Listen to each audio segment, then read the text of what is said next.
তো এখন আমরা দেখব ফর লুপ। তো আমরা ফর লুপ বোঝার জন্য ডিরেক্ট করে চলে যাব।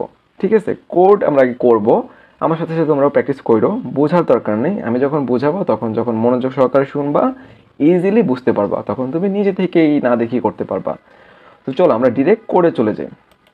তো এখন দেখো আমরা একটা ভ্যারিয়েবল নিব, সেই ভ্যারিয়েবলে আমি থার্ড ব্র্যাকেট ইউজ করে অনেকগুলি এলিমেন্ট রাখলাম। দেখো আমি মনে করো তোমাদের সবার নাম রেখেছি এবং এই দেখো এক্স একটা ভ্যারিয়েবল, সেই ভ্যারিয়েবলের ভিতরে আমি অনেকগুলি নাম একসাথে রেখেছি। এটাকে বলে লিস্ট। লিস্টকে তোমরা পরে বুঝবো, বাট এক্সের ভিতরে কী কী ভ্যালু আছে? রাগবি, সাকিব, রাহাত, অনন্যা, লিজা, 5টা নাম রয়েছে এক্সের ভিতরে। তাহলে আমি যদি প্রিন্ট এক্স লিখি তাহলে বলো তো কী প্রিন্ট হবে? এক্সের ভিতরে যতগুলি নাম আছে সবগুলি কিন্তু প্রিন্ট হয়ে গেছে। ঠিক আছে, তাহলে কয়টা এলিমেন্ট, কয়টা নাম আছে? 1টা, 2টা, 3টা, 4টা, 5টা নাম আছে এক্সের ভিতরে এবং সেগুলি কি একটা আকারে প্রিন্ট হয়ে গিয়েছে। তুমি চাচ্ছ যে না আমি একটা একটা করে প্রিন্ট করব এবং নিচে নিচে প্রিন্ট করব, তাহলে সেটা কীভাবে করা যায়? সেটা আমরা ফর লুপ দিয়ে করতে পারি। চলো আমরা ফর লুপ দিয়ে করি। আমি সেম নামটাই রাখলাম, অর্থাৎ এক্সের ভিতরে আমি কি সবগুলি 5টা নাম রেখেছি। এখন আমি জাস্ট ফর লুপ লিখবো। ফর লেখা মানে ফর লুপ নিয়ে তুমি কাজ শুরু করে দিচ্ছ।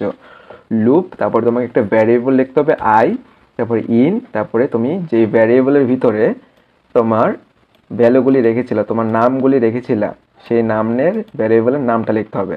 তারপরে তোমাকে কোলন দিতে হবে। এটা হচ্ছে তোমার কাজ শেষ, ফর লুপের কাজ শেষ। এখন ফর লুপ কি করবে, কি কাজ করবে সেটা কোলনের পরে লিখতে হয়। ফর লুপ প্রিন্ট করবে, কি প্রিন্ট করবে? আয়ের মান প্রিন্ট করবে। কি করবে? আয়ের মান প্রিন্ট করবে।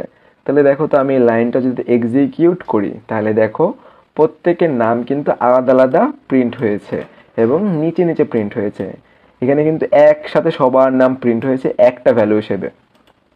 সবার নাম দেখো একসাথে প্রিন্ট হয়ে গেছে। আমি এটা চাচ্ছি না, আমি চাচ্ছি কি না প্রত্যেকে তো আলাদা আলাদা পার্সন, সবাই আগে আলাদা আলাদা গুরুত্ব দিব। সবাই তোমার নিচে নিচে প্রিন্ট হবে এবং আলাদা আলাদা ভ্যালু হিসেবে প্রিন্ট হবে। তো ফর লুপ এটা কি করলো যে একটা একটা করে প্রিন্ট করেছে।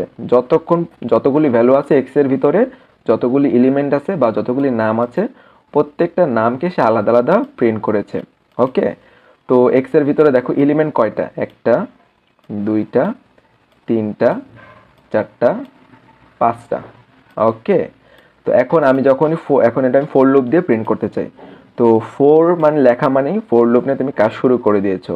কাজ শুরু করার পরে তুমি ওকে একটা কন্ডিশন দিছো। কন্ডিশনটা এই টাইপের দিছো যে আই, এটা ফোরের একটা ভ্যালু, লুপের একটা ভ্যালু, যে আই একটা value in in X. I in x মানে কি আমি একটু বোঝাই তোমাদেরকে। আই ইন এক্স অর্থাৎ এক্সের যতগুলি এলিমেন্ট আছে সেইটা আয়ের মধ্যে রাখো। এক্সের যতগুলি এলিমেন্ট আছে সেগুলি একটা একটা করে আয়ের মধ্যে রাখো। তাহলে এক্সের এলিমেন্ট কয়টা আছে? 5টা আছে। একটা একটা করে সে কার মধ্যে রাখবে? আয়ের মধ্যে রাখবে। তাহলে প্রথম এলিমেন্টটা কি? প্রথম এলিমেন্টটা বা নামটা হচ্ছিল কি? রাখবি। তাহলে এক্স এর একটা ভ্যালু আয়ের মধ্যে রাখলো। তাহলে এখন আয়ের মধ্যে কি জমা হয়েছে? রাখবি জমা হয়েছে, তাই না?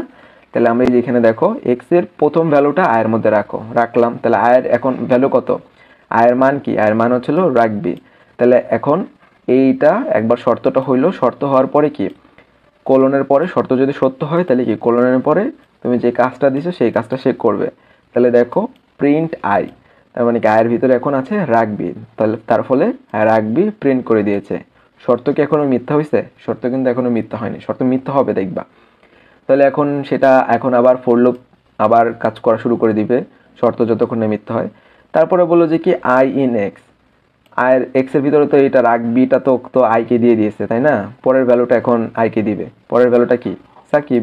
তাহলে এখন এক্স এক্স আর সাকিবের যে ভ্যালুটা সেটা আয়ের মধ্যে রাখলো, শর্ত সত্য হলো এবং কোলনের পরে সেটা আবার প্রিন্ট করলো। তাহলে আয়ের মধ্যে এখন কি আছে? সাকিব।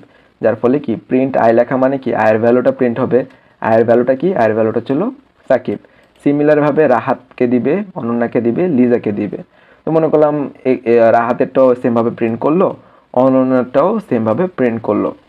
এখন এক্স এর একটা লাস্ট ভ্যালু রয়ে গিয়েছে, সেটা ছিল লিজা। তাহলে এক্স কী করবে? তার লাস্ট ভ্যালুটাও কী করলো? আইকে দিল, শর্ত সত্য, কোলন এর পরে যে লাইনটা আছে সেটা প্রিন্ট হবে। তাহলে আয়ের মধ্যে এখন এক্স কী ভ্যালু রেখেছিল? আয়ের মধ্যে এক্স লিজা ভ্যালুটা রেখেছিল। তাহলে এখন কোলনের পরে আয়ের ভ্যালুটা প্রিন্ট করো, তাহলে লিজা প্রিন্ট হলো। সেটা আবার এখন ফর লুপ তার কাজ করবে যতক্ষণ না শর্ত মিথ্যা হয়। তাহলে আয় এখন বললে কি দেখো এক্স কী করবে তার আর, তাহলে এখন দেখো এক্স কী করবে তার যদি আর কোনো ভ্যালু থাকে সেটা আয়ের মধ্যে দিবে। এখন আমাকে বলো লিজা যখন একবার দিয়ে দিবে, এই ভ্যালুটা যখন আইকে একবার দিয়ে দিবে, তখন এক্সের ভেতরে আর কোনো ভ্যালু আছে অবশিষ্ট আছে? না, অবশিষ্ট কিন্তু নেই। যার ফলে কি অবশিষ্ট যেহেতু নেই, সুতরাং এক্স আইকে আর কোনো ভ্যালু দিতে পারবে না। যখনই এক্স তার কোনো ভ্যালু আইকে দিতে পারবে না, তখনই এই শর্তটা মিথ্যা হবে। এই শর্তটা এমনভাবে সেট করা হয়েছে যে এক্সের যতক্ষণ পর্যন্ত ভ্যালু আছে ততক্ষণ পর্যন্ত সেটা আইকে দিবে এবং সেটা আয়ের ভ্যালুটা প্রিন্ট করা হবে। যেহেতু এক্স তার আইকে কোনো ভ্যালুই দিতে পারলো না, কোলনের পরে এই শর্তটা মিথ্যা হয়ে যাবে, এই শর্তটা আর প্রিন্ট হবে না এবং তোমার এক্সের ভ্যালু কিন্তু সবগুলো আমাদের প্রিন্ট করা হয়ে গিয়েছে, আমরা আমাদের কাজটা করে ফেলছি। শর্ত মিথ্যা হলে মিথ্যা আমাদের জন্য ভালো হয়েছে। আমরা যদি সেম কাজ বারবার করতে চাই সেই ক্ষেত্রে আমরা মানে ওই যে হোয়াইল লুপ ইউজ করে কি আমরা ড্রিমার্স একাডেমি 5 বার প্রিন্ট করেছিলাম, সেখানে কি আমাদের এরকম ভ্যালু তো ছিল না, আমাদের ভ্যালু কি ছিল ডিরেক্ট। তোমরা যদি হোয়াইল লুপে একবার যাও তাহলে আমাদের দেখতে পারবা যে কি আমাদের কোডটা ছিল এরকম, তাই না? আমরা সংখ্যা দিয়ে শর্ত দিয়েছিলাম, এখানে তো আমরা সংখ্যা ইউজ করে শর্ত ইউজ করিনি, তাই না? তো আমরা ফর লুপের সংখ্যা কিভাবে ইউজ করতে পারি, এখানে দেখো আমরা কিন্তু সংখ্যা ইউজ করিনি, আমরা এক্সের ভিতর যতগুলি ভ্যালু আছে সেটার উপর ডিপেন্ড করে শর্ত দিয়েছিলাম। বাট না, আমরা সংখ্যা দিয়ে শর্ত ইউজ করতে চাই হোয়াইল লুপের মতো, হোয়াইল লুপ যেভাবে কাজ করেছিল, ঠিক আছে সেভাবে। তো সেটা আমরা এখন করব, যে এখানে আমাদের ড্রিমার্স একাডেমিটা ধরো 5 বার প্রিন্ট করতে হবে, আমরা কিন্তু প্রিন্ট করে দেখেছিলাম। শুরু দিকে যে আমরা ড্রিমার্স একাডেমি 5 বার প্রিন্ট করা শিখেছিলাম ফর লুপ ইউজ করে, সেটা কিন্তু আমরা ফর লুপ ইউজ করে করেছিলাম। এই রিপিটেটিভ কাজটা, যে এই কাজটা আমাদের বারবার করা লাগতো আমরা বলছিলাম, এটা কিন্তু আমরা ফর লুপ দিয়ে করেছিলাম। কিন্তু আমরা এটা বুঝিনি যে প্রত্যেকটা জিনিস অ্যাকচুয়ালি কী মিন করতেছে। তো এটা মিন করতেছে দেখো ফর আই ইন রেঞ্জ, তারপর আমরা ফার্স্ট ব্র্যাকেট ইউজ করে 5 লিখেছি এবং তারপর কোলন দিয়েছি, কোলনের পর আমরা ফর লুপ কী কাজ করবে সেটা কিন্তু তাকে বলে দিয়েছি। ওকে, তো এখানে দেখো এখানে অ্যাকচুয়ালি এই শর্তটা কি বলতেছে, এখানে একটা শর্ত দেওয়া আছে। এই লাইনটা এই এতটুকু লেখা মানে হচ্ছিল যে রেঞ্জের একটা ভ্যালু আছে, এই রেঞ্জের একটা একটা করে ভ্যালু আইকে দেওয়া হবে এবং এই রেঞ্জটা কীভাবে কাজ করে সেটা আগে আমাদের বুঝতে হবে। রেঞ্জে আমরা কি দিয়েছি 5 দিয়েছি, 5 দেওয়ার মানে কি এই ফর লুপটা কতবার চলবে, এই ফর লুপটা 5 বার চলবে, 5 বারের বেশি সে চলবে না। তার মানে রেঞ্জের ভিতরে যদি তুমি কোনো একটা ভ্যালু লেখো, তুমি যদি 6 লিখতা তাহলে কি এই তোমার এই এটা কতবার চলতো, তোমার ফর লুপটা 6 বার চলতো। 7 লিখলে 7 বার চলবে, তাহলে ড্রিমার্স একাডেমি কতবার প্রিন্ট হতো, 7 বার প্রিন্ট হতো। তো এখন আমরা ফর লুপের এই রেঞ্জটাকে একটু আমাদের বোঝা দরকার। এই রেঞ্জটা বুঝতে পারলে তুমি কিন্তু ইজিলি বুঝতে পারবা যে ফর লুপ এর কন্ডিশনটা কীভাবে সেট করা যায়। ফর লুপে আমরা রেঞ্জ ইউজ করি। ফর লুপে আমরা যে রেঞ্জ, এটা লেখা মানে কি, এটা লেখা মানে হচ্ছে হলো আয়ের যে ভ্যালুটা রেঞ্জ 1,6 স্টার্ট করতে হবে কত থেকে, স্টার্ট করতে হবে তোমার রেঞ্জটা 1 থেকে এবং ফিনিশ করতে হবে কি, ফিনিশ করতে হবে 6 থেকে না। এখানে একটা জিনিস বোঝার আছে, সেটা হচ্ছে হলো 6 লিখলে তোমার এখানে রেঞ্জটা হবে 5, 1 to 5। তার মানে স্টার্ট তুমি যেটা দিয়ে করবা রেঞ্জের ভিতরে তুমি স্টার্ট যে ভ্যালুটা লিখবা, শুরুতে যে ভ্যালুটা লিখবা সেটা দিয়ে ডিরেক্ট স্টার্ট হয়ে যাবে। বাট তুমি শেষ যে ভ্যালুটা দিয়ে করবা তার আগের সংখ্যাটাই তোমার শেষ হবে। অর্থাৎ আমি যদি রেঞ্জ 1,6 লিখি, রেঞ্জ 1,6 লেখা মানে কি রেঞ্জটা হবে আমাদের এত, আমি লিখি রেঞ্জ RANG,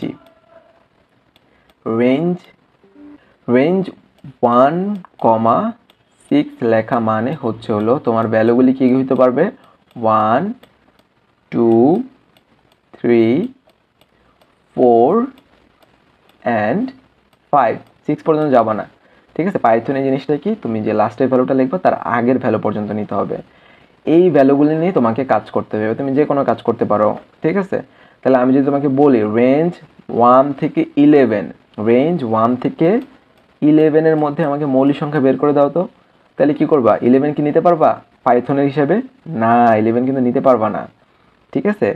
আবারও বলতেছি রেঞ্জ 1,11 লিখলে কি 1 থেকে 10-এর মধ্যে রেঞ্জ হবে, ঠিক আছে। প্রথম ভ্যালুটা দিয়ে তোমার রেঞ্জ শুরু হয়ে যাবে, বাট শেষের ভ্যালুটার আগের ভ্যালু দিয়ে তোমার রেঞ্জ শেষ হবে। ওকে, এখন দেখো এই রেঞ্জের ভ্যালুগুলি কার কাছে যে জমা হবে, এই রেঞ্জের ভ্যালুগুলো একটা একটা করে যে আয়ের কাছে জমা হবে। তাহলে সবার আগে আয়ের কাছে কত জমা হবে, 1 জমা হবে। পরে আয়ের কাছে কত জমা হবে, 2 জমা হবে। পরে আয়ের কাছে কত জমা হবে, 3। পরে আয়ের কাছে 4। পরে আয়ের কাছে 5 জমা হবে। তার মানে দেখো 4 আই ইন রেঞ্জ।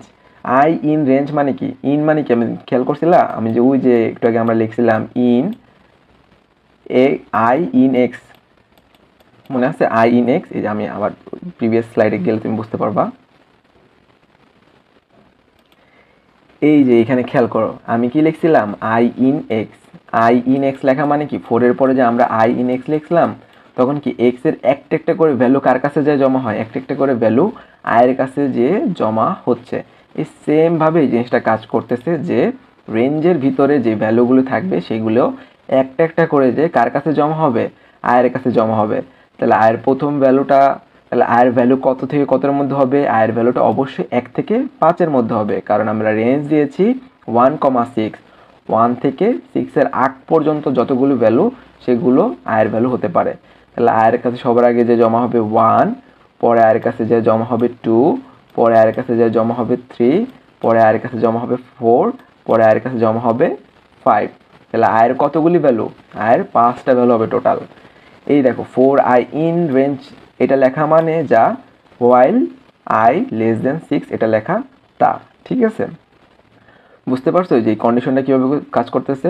হোয়াইলের পর ওই যে আমরা যে কন্ডিশন কি দিয়েছিলাম, আই লেস দেন 6, অর্থাৎ আয়ের ভ্যালু 6 এর থেকে ছোট হইতে হবে। এই সেম জিনিসটা এটাই যে আয়ের ভ্যালু 6 এর আগ পর্যন্ত হবে, 1 থেকে 5 পর্যন্ত হতে পারবে।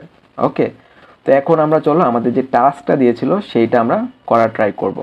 তো আমরা এখন ডিরেক্ট শুরু থেকে আমরা আমাদের কাজটা করি বোঝার জন্য।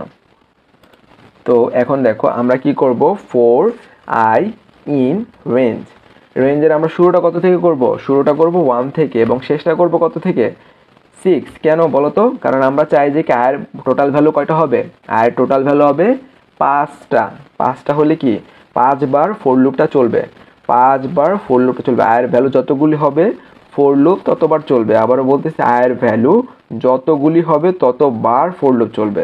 তাহলে আমাদের কাজটা কি ছিল, ড্রিমার্স একাডেমি 5 বার প্রিন্ট করো। তাহলে আমরা এখন দেখো ফোর লুপ দিয়ে ফোর লেখা মানে কি, ফোর লেখা মানে ফোর লুপ নিয়ে কাজ করা আমরা শুরু করেছি এবং আই লিখলাম এবং ইন রেঞ্জ লিখলাম, অর্থাৎ রেঞ্জের একটা একটা করে ভ্যালু আয়ের কাছে যে জমা হবে এবং যতক্ষণ না এই শর্তটা মিথ্যা হচ্ছে ততক্ষণ পর্যন্ত এই কোলনের ভিতরে যে কাজটা আমরা তাকে বলে দিয়েছি ফোর লুপ, সেই কাজটা করতে থাকবে। তো আমি একটু রান করি। তো এখন দেখো আমাদের এখানে 5 বার প্রিন্ট হয়েছে। এখন এখানে 5 বার কেন প্রিন্ট হলো চলো আমরা বুঝি। তাহলে সবার আগে দেখো ফোর লুপ এই শর্তটা চেক করবে। সবার আগে কি, রেঞ্জের থেকে একটা ভ্যালু আয়ের কাছে যে জমা হবে। তাহলে আয়ের রেঞ্জের প্রথম ভ্যালুটা কত, শুরু হয়েছে 1 থেকে, রেঞ্জের প্রথম ভ্যালুটা শুরু হয়েছে 1 থেকে। তাহলে 1 যে জমা হইলো কার কাছে, আয়ের কাছে। তা আমরা বলছিলাম আয়ের যতগুলি ভ্যালু হবে ততগুলি তোমার প্রিন্ট ড্রিমার্স একাডেমি এই লাইনটা এক্সিকিউট হবে। তাহলে আয়ের তো একটা ভ্যালু হয়েছে তাই না, তো আয়ের একটা ভ্যালু হওয়া মানে কি কোলনের পরে এই লাইনটা প্রিন্ট হইলো। ওকে, তারপরে দেখো আবার ফোর লুপের কাছে যাবে, রেঞ্জের ভিতরে এখন নেক্সট ভ্যালুটা কত হবে, 1-এর পরে 2 হবে। 2টা যা জমা হবে কার কাছে, আয়ের কাছে। তো এখনও শর্ত সত্য, সুতরাং প্রিন্ট একাডেমি এটা আবার প্রিন্ট হবে সেকেন্ড লাইন। সিমিলারভাবে রেঞ্জের ভিতরে এখন থার্ড ভ্যালুটা কত হবে, 3 এর জন্য ড্রিমার্স একাডেমি থার্ড ড্রিমার্স একাডেমিটা প্রিন্ট হবে। পরে রেঞ্জের ভিতরে নেক্সট ভ্যালুটা কত হবে, যেটা আয়ের কাছে জমা হবে 4 হইলেও শর্ত সত্য, সুতরাং সেটা ড্রিমার্স একাডেমির কাছে যে জমা হবে, সুতরাং সেটা ড্রিমার্স একাডেমি প্রিন্ট করবে। পরে এক সময় আয়ের ভ্যালু কত হবে, 5 হবে। 5 কিন্তু লাস্ট ভ্যালু, 6 লেখা মানে কিন্তু এখানে রেঞ্জের ভ্যালুটা কত হবে, 5 পর্যন্ত হবে। তুমি 6 লেখা মানে যে রেঞ্জ 6 পর্যন্ত না, সেটা কিন্তু আমি অলরেডি বুঝিয়েছি। তো 6 লেখা মানে লাস্ট ভ্যালুটা কত হবে, রেঞ্জের লাস্ট ভ্যালুটা 5। সেই 5টা যে জমা হবে কার কাছে, আয়ের কাছে। সুতরাং আয় তখন কি করবে, এটাকে আবার প্রিন্ট করবে, কারণ শর্ত এখনও সত্য, আয়ের ভিতরে এখনও ভ্যালু আছে, যার কারণে লাস্টের ভ্যালুটা সে প্রিন্ট করবে। রেঞ্জের ভিতরে কি আর কোনো ভ্যালু আছে, 5 পর্যন্ত তো আমরা রেঞ্জ ইউজ করে ফেলছি, 6 লেখা মানে 5 এর মতো কাজ করবে। ঠিক আছে, সুতরাং রেঞ্জ আর কোনো ভ্যালু যখনই আইকে দিতে পারবে না তখনই শর্ত মিথ্যা। আবারও বলতেছি, রেঞ্জ আইকে যদি কোনো ভ্যালু দিতে না পারে তখনই কিন্তু তোমার শর্ত মিথ্যা। সুতরাং শর্ত যদি একবার মিথ্যা হয়ে যায় কোলনের পরে এটা কি আর প্রিন্ট হবে, কোলনের পর কিন্তু এটা আর প্রিন্ট হচ্ছে না, যার কারণে তোমার ড্রিমার্স একাডেমি 5 বার প্রিন্ট হয়ে তোমার প্রোগ্রামটার কাজ শেষ হয়ে যাবে। এরপরে আর তোমার কোনো কিছু প্রিন্ট হবে না বা কোনো কিছু কাজ হবে না। ওকে।